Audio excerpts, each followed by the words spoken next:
তোমাদেরকে দেখাই, এটা হচ্ছে থোড়ের ভর্তা বা থোড় বাটা, থোড় বাটা, যাই হোক ওইটাই বাটা।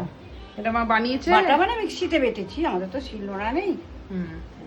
থোড় বাটা খেতে তো দারুণ হয়। আমার তো সাইড দিয়ে দিয়ে মাকে বললাম আমার ভিডিও করার আগে একটু ভালো করে সাজিও, সাইড দিয়ে দিয়ে আমার তুলে তুলে খাওয়া হয়ে গেছে, দারুণ হয়েছে। ওখানে শিলনোড়া ছিল, শিলনোড়ায় করতাম। এটা রেসিপিটা যাবে এই ভিডিওর সঙ্গেই যাবে, তোমরা দেখো, আশা করছি ভালোই লাগবে। রান্নাটার জন্য প্রথমে একটা ননস্টিক ফ্রাইং প্যানে হাফ কাপের একটু বেশি জল নেব আর দিয়ে দেব সামান্য নুন। এরপর দিয়ে দেব কেটে রাখা থোড়গুলোকে এইভাবে কেটে নুন হলুদ মাখিয়ে কিছুক্ষণ রেখে দিয়েছিলাম। এরপর এটাকে ঢাকা চাপা দিয়ে রাখবো। ওই 8 থেকে 10 মিনিটের মধ্যে কিন্তু থোড় একদম নরম হয়ে যাবে। জল কখনোই কিন্তু বেশি দেওয়া যাবে না, কারণ জল যদি গেলে ফেলতে যাও তাহলে সেক্ষেত্রে থোড়ের অনেকটা গুণ কিন্তু চলে যাবে।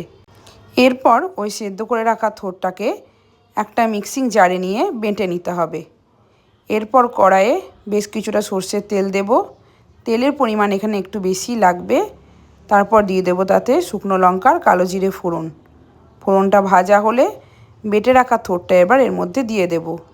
বেশ কিছুটা নেড়ে চেড়ে নিয়ে এটা দেব প্রয়োজন মতো নুন সেদ্ধর সময় একটু দেওয়া হয়েছিল, সেজন্য চিন্তা করে দিতে হবে। দেব মিষ্টি, 1 চামচ সর্ষে বাটা আর তার থেকে একটু বেশি পরিমাণে পোস্ত বাটা।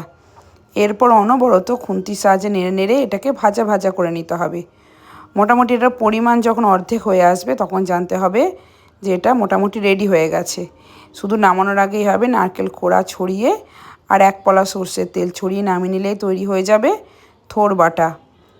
এইভাবে যদি শুকনো শুকনো করে নাও, থোড়ের মধ্যে কিন্তু একটু জলাভাব থাকে না, খেতে দুর্দান্ত হয়। শুকনো ভাতে তো খুবই ভালো লাগে। তোমাদের কেমন লাগলো অবশ্যই কমেন্ট করে জানিও।